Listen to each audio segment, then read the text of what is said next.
have not forgotten. The question is that the motion be agreed to. The Honourable Phil Goff. Mr Speaker, on behalf of the Labor Party, I'd like to join with the Minister in supporting this motion.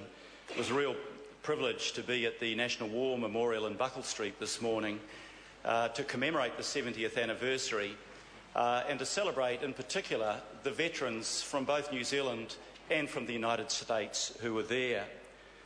Interestingly, Mr Speaker, there were also protesters there, and what I guess I'd like to have politely said to them was that the war that we united to fight during the Second World War actually made possible their right to protest.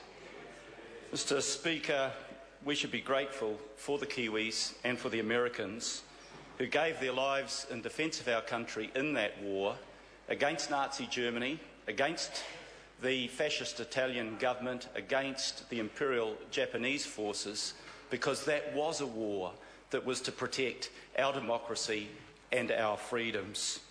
Mr Speaker, June 1942 was a dark time for the world. Nazi Germany controlled almost all of continental Europe. The Japanese army had defeated the British and Allied forces in Hong Kong and Singapore, had advanced down through Papua New Guinea as far as the Solomon Islands in the Pacific, and were bombing Darwin. As the Minister said, we'd mobilised most of our adult male population, but they weren't here. They were in the battlefields of North Africa, and for our Air Force personnel, they were fighting in the Battle of Britain and the battle for Europe. Mr Speaker, Churchill wanted us to keep our forces in Europe and reached an agreement with Roosevelt that in return for our forces staying in Europe, a US division would be posted to New Zealand. And when they arrived here, sir, we were very pleased to see them. There were 150,000 overall that came in those 2 years, the US Army to Auckland and the Marine divisions to Wellington. Some were on their way to the Pacific, some were here on R&R in between the fierce fighting in the islands. Some came to the hospitals in Cornwall Park and Silverstream to recover from war wounds. Today we pay tribute to them and their service. The American invasion, as it was called, also of course had some significant cultural impact on New Zealand. They brought Glenn Miller, jazz and concerts, hamburgers, donuts and Coca-Cola. You can argue about the merits of all of those things. They frequented the pubs at the Old Midland that maybe some will remember in Wellington and St George. They went to nightclubs, the Majestic Cabaret, and I have to mention the El Rey nightclub in Hillsborough Road in my electorate, which is now proudly St David's Presbyterian Church. Mr Speaker, the Kiwis generally warmed to their extrovert guests. Home visits were common. My own mother's family hosted them on many occasions, with families providing meals and hospitality. The servicemen in return appreciated that warm and friendly welcome.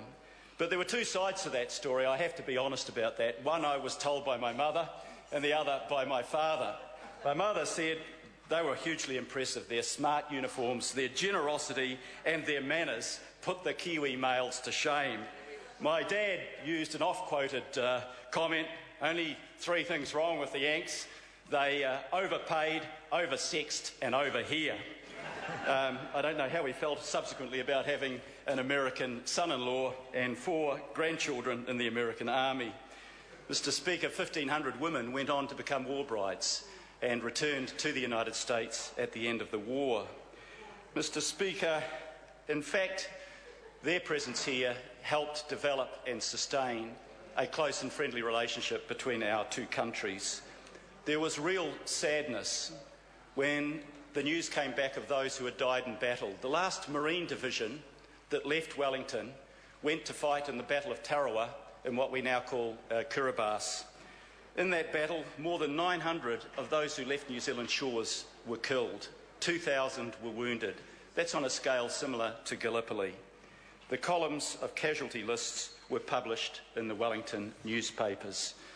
Mr Speaker, it is appropriate today that we commemorate with gratitude the 70th anniversary to pay tribute to those who sacrificed their lives.